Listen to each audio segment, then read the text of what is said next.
स्वागत है दोस्तों। यूजीसी नेट एग्ज़ाम दिसंबर 2023 की एप्लीकेशन की शुरुआत हो चुकी है। एमपी लोक सेवा आयोग के असिस्टेंट प्रोफेसर एग्ज़ाम की डेट भी घोषित हो चुकी है। ऐसे में हिंदी की तैयारी की शुरुआत हम करते हैं यहाँ पे, और हिंदी भाषा की संवैधानिक स्थिति के बारे में हम यहाँ जानेंगे। तो शुरुआत करते हैं। भारत के संविधान में 14 सितंबर 1949 ईस्वी को हिंदी को राजभाषा के रूप में मान्यता प्रदान की गई। कब? 14 सितंबर 1949 को। संविधान के भाग 17 में अनुच्छेद 343 से 351 तक राजभाषा के विषय में प्रावधान किया गया है कि इसमें भाग 17 के अनुच्छेद 343 से 351 तक। इसके अलावा संविधान की 8वीं अनुसूची में 22 भारतीय भाषाओं को मान्यता प्रदान की गई है। मूल संविधान की 8वीं अनुसूची में कुल 14 भाषाएं सम्मिलित थीं। यानी संविधान के आरंभ में, संविधान की रचना के समय, उसमें कुल 14 भाषाएं ही 8वीं अनुसूची में, ध्यान रखना है कि जो भाषाएं भारत की शामिल की गई हैं वो 8वीं अनुसूची में हैं।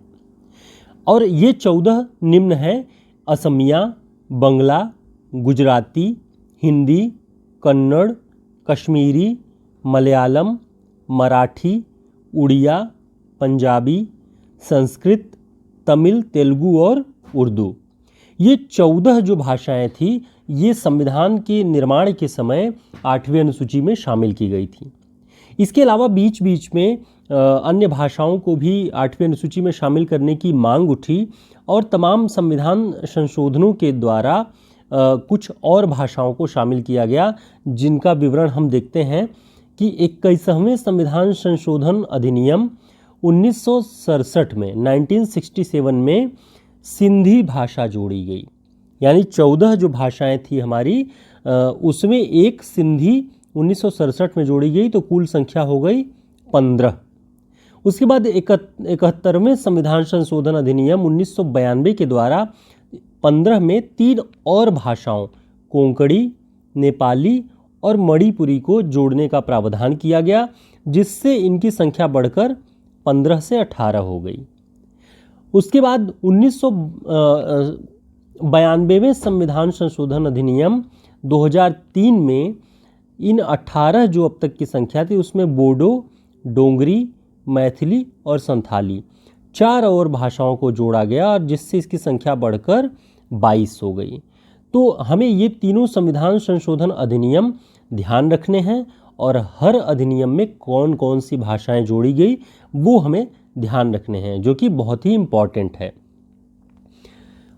अब हम देखते हैं कि इन अनुच्छेदों में जो संविधान के भाग 17 में अनुच्छेद 343 से 351 तक राजभाषा के विषय में जो उपबंध किए गए हैं, वे क्या क्या हैं। अनुच्छेद 343, भारतीय संघ की राजभाषा हिंदी व लिपि देवनागरी होगी, और भारतीय अंकों का जो रूप होगा वह अंतर्राष्ट्रीय होगा। तो अनुच्छेद 343 यह कहता है कि संघ की राजभाषा जो है वो हिंदी होगी और उसकी लिपि देवनागरी होगी।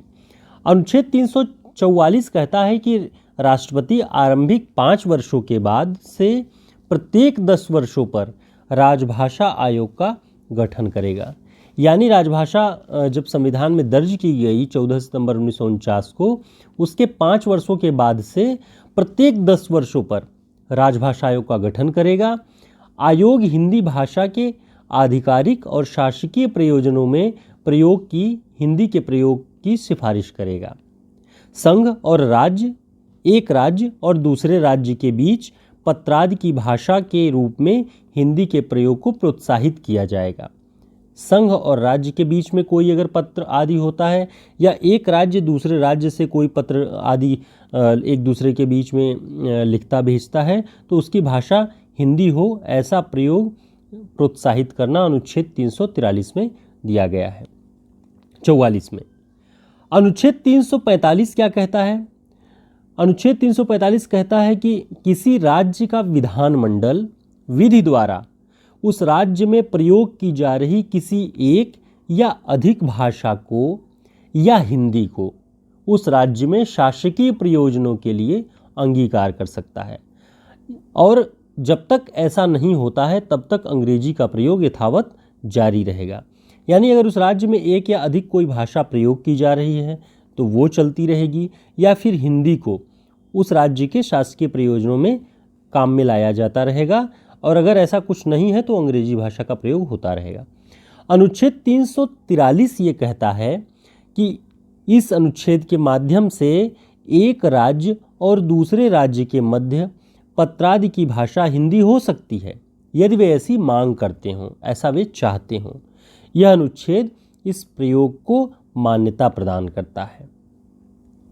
अनुच्छेद 347 किसी राज्य की जनसंख्या के किसी भाग की मांग के अनुसार, मान लीजिए कोई राज्य है और उसकी कोई एक संख्या है या कोई एक भाग है जो ऐसा मांग करता है कि उसके द्वारा बोली जाने वाली भाषा को राज्य की दूसरी भाषा के रूप में मान्यता प्रदान की जाए, तो ऐसा अनुच्छेद 347 के अंतर्गत किया जा सकता है। अनुच्छेद 348 जब तक संसद उपबंध न करे तब तक सुप्रीम कोर्ट या हाई कोर्ट की सभी कार्यवाहियां अंग्रेजी में होंगी। यानी अगर संसद नहीं कहता है तो अंग्रेजी में, जब तक कि कोई और प्रावधान नहीं तो अंग्रेजी में ही होगा। यदि किसी राज्य का राज्यपाल राष्ट्रपति की पूर्व सहमति से, यानी उससे आदेश लेकर हाईकोर्ट की कार्यवाहियों में हिंदी के प्रयोग को या उस राज्य के शासकीय प्रयोजनों के लिए प्रयुक्त भाषा के प्रयोग को प्राधिकृत कर सकता है, लेकिन सारे निर्णय अनिवार्य रूप से अंग्रेजी में ही दिए जाएंगे।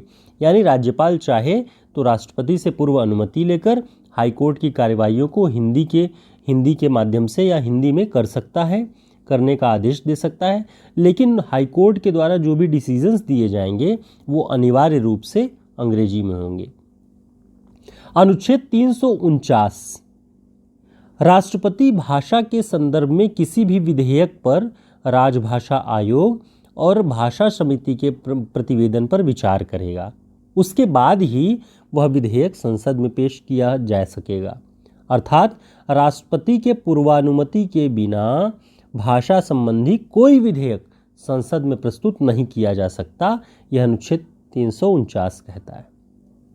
अनुच्छेद 350 ये कहता है कि कोई व्यक्ति संघ या राज्य के किसी अधिकारी को संघ या राज्य में प्रयोग होने वाली किसी भी भाषा में अपनी शिकायत के लिए आवेदन करने के लिए अधिकार रखता है।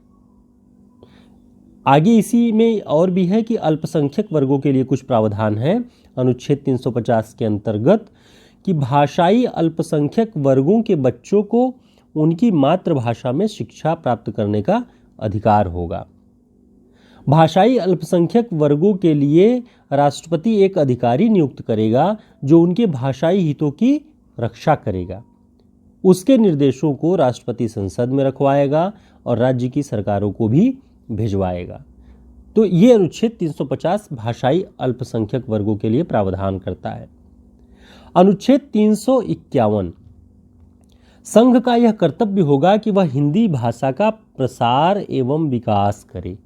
8वीं अनुसूची में सम्मिलित सभी भाषाओं की शैलियों और पदों को आत्मसात करके सामासिक व मिलीजुली संस्कृति को बढ़ावा दे। मुख्य रूप से संस्कृत और गौड़ रूप से अन्य भाषाओं की बोलियों का प्रयोग किया जा सकता है हिंदी के प्रसार में। तो कुल मिलाकर के ये है कि अन्य भाषाओं से भी हम हिंदी को समृद्ध करें, ऐसा अनुच्छेद 351 प्रावधान करता है। इसके अलावा संविधान के भाग 5 के अनुच्छेद 120 में संसद में जो भाषा प्रयोग की जाती है उसके बारे में प्रावधान किया गया है। इसके अंतर्गत संसद का कार्य अंग्रेजी या हिंदी में किया जाएगा, लेकिन इसके अलावा अगर कोई सदस्य अपनी मातृभाषा में सदन में संबोधित करना चाहता है तो वह पीठासीन अधिकारी की अनुमति से अपनी मातृभाषा में संसद में संबोधित कर सकता है। संविधान के भाग 6 के अनुच्छेद 210 में राज्य विधानमंडलों, अभी हमने देखा ऊपर कि संविधान के भाग 5 के 120 अनुच्छेद में संसद की भाषा के बारे में, और अब हम यहाँ देख रहे हैं कि संविधान के भाग 6 के अनुच्छेद 210 के अंतर्गत राज्य विधानमंडलों की भाषा के बारे में प्रावधान है, जिसके अंतर्गत विधानमंडल में राज्य की राजभाषा या हिंदी या अंग्रेजी में कार्य किया जा सकता है। और विधानमंडल का कोई सदस्य, जैसे संसद का कोई सदस्य अपनी मातृभाषा में सदन में संबोधित कर सकता है, वैसे ही विधानमंडल का कोई भी सदस्य अपनी मातृभाषा में संबोधित करने की अनुमति पीठासीन अधिकारी से प्राप्त कर सकता है। तो हिंदी भाषा के संबंध में जो भी नियम, जो भी अनुच्छेद बनाए गए हैं, उसका हमने यहाँ पर विवरण देखा और यह परीक्षा की दृष्टि से बहुत ही महत्वपूर्ण है, बहुत उपयोगी है, जो आपके काम आएगा। आगे हम और भी विषयों पर महत्वपूर्ण जानकारियाँ लेकर के आपके समक्ष उपस्थित होंगे। बहुत धन्यवाद।